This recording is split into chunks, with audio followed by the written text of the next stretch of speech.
চূড়ান্তভাবে সিদ্ধান্ত দেয়া যান নাই। এই সকল বিষয়ের গবেষণা করে সিদ্ধান্ত দিয়েছেন ফুকায়ে কেরাম।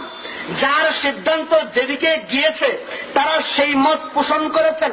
যারা হানাফি মাযহাব মেনে আমিন আসতে বলে, আমরা বলি এই মাসালার সিদ্ধান্তদাতা নবী নয়, মুজতাহিদ।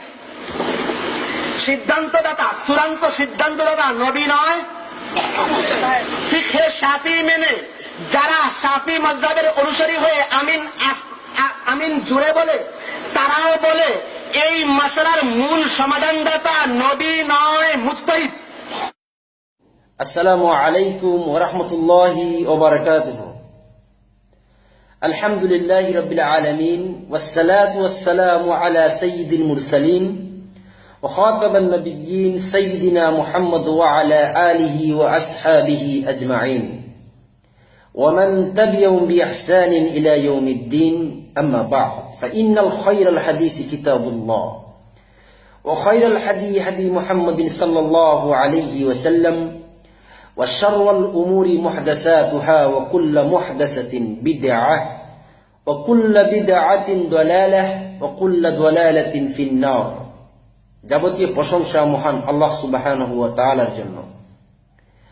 দরুদ এবং সালাম বর্ষিত হোক প্রিয় নবী মুহাম্মদ রাসূলুল্লাহ সাল্লাল্লাহু আলাইহি সাল্লামের উপর। আল্লাহুম্মা সাল্লি আলাইহি, আল্লাহুম্মা বারিক আলাইহি। সম্মানিত দ্বীনী ভাইরা, আজকে আপনাদের মাঝে আলোচনা করব আমাদের বাংলাদেশের বিশিষ্ট ইসলামী চিন্তাবিদ হযরত মাওলানা লুৎফুর রহমান ফরাজি দামাত বারাকাতুহুম।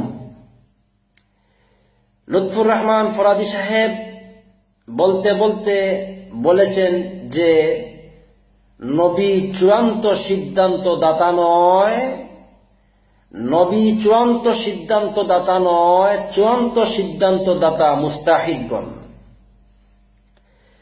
আজকে আপনাদের মাঝে এই বিষয়ে সংক্ষিপ্তভাবে আমি আপনাদেরকে বলবো যে আমরা যদি লুৎফুর রহমান ফরাজি সাহেবের এই কথাটা যদি মানি, তাহলে কুরআনুল কারীমের শত শত আয়াতকে আমরা ছেড়ে দিতে হবে। কুরআনুল কারীমের শত শত আয়াতকে আমরা অস্বীকার করতে হবে। শত শত হাদিসকে আমরা ছেড়ে দিতে হবে, শত শত হাদিসকে আমরা অস্বীকার করতে হবে, সহিহ হাদিসগুলোকে।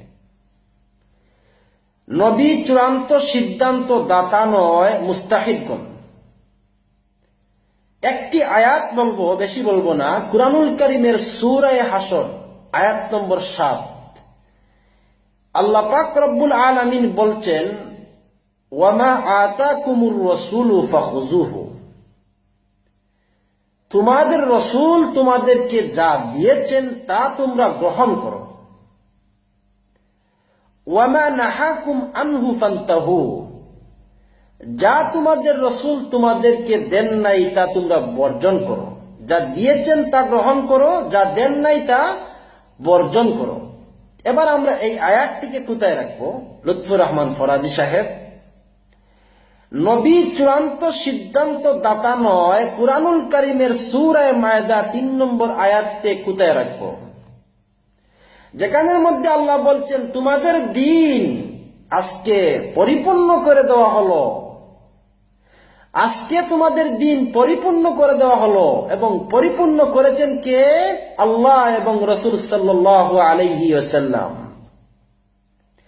তাহলে আমাদের রাসূল সাল্লাল্লাহু আলাইহি ওয়াসাল্লাম চূড়ান্ত সিদ্ধান্ত দাতা নয়, তাহলে আমরা ইচ্ছামতো কাজ করি, তাই নাকি?